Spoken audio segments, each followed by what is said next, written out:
You are standing in front of the main building in the Square of Miracles, the Pisa Cathedral. The construction of the cathedral, also known as Duomo di Pisa, began in 1063 under the architect Buscetto. This man was also the founder of the distinctive Pisan Romanesque style in which the cathedral is built. The cathedral is also inspired by several other architectural styles. If you look at the 4 rows of open gallery above the entrance, you can find several smaller round arches, which is a typical feature in Moorish architecture. The inside also shows signs of Byzantine influence, especially the beautiful mosaic. As Pisa was a strong naval power, historians believe that these influences were brought into the city by different travelers and sailors. The cathedral is, and was at the time of its construction, one of the most impressive cathedrals in the world. There is no coincidence that this beautiful cathedral is located here in Pisa, as Pisa was once the most powerful city in the Mediterranean area. The cathedral is dedicated to Saint Mary of the Assumption.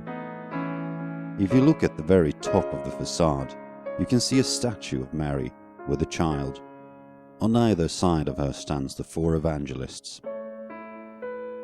Another thing that makes the facade stand out is the massive bronze gates.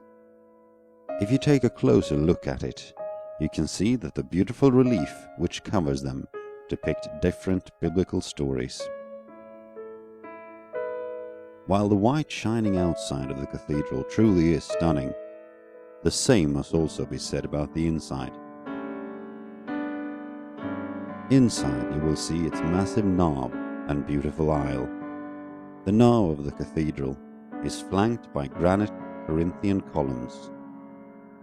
Unknown to many is that these columns actually came from the Mosque of Palermo, but was captured by the Pisans and brought to the city in 1063.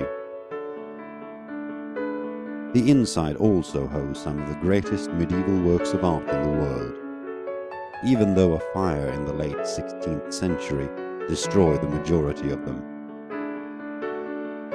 One that survived the fire is the mosaic in the apse. The impressive mosaic depicts Christ in majesty, flanked by the Blessed Virgin and Saint John the Evangelist. However, the most stunning piece is probably the elaborately carved pulpit, which also survived the fire. The pulpit was made by Giovanni Pisano and is highly regarded as one of the masterworks of medieval sculpture.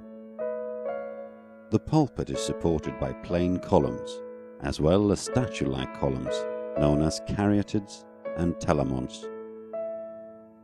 The upper part of the pulpit contains reliefs depicting dramatic scenes from the New Testament. All the way from the Annunciation to the Crucifixion.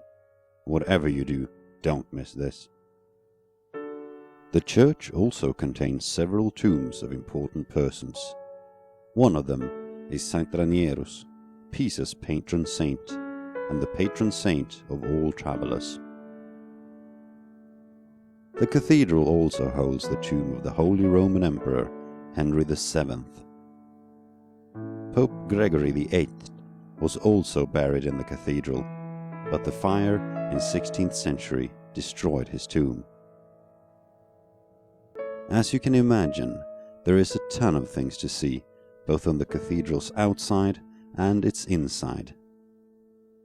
A fun fact which the majority of the visitors don't know is that the cathedral, just like the tower, tilts. It doesn't tilt nearly as much as the Leaning Tower, but if you stand on the sidewalk, you should be able to see it.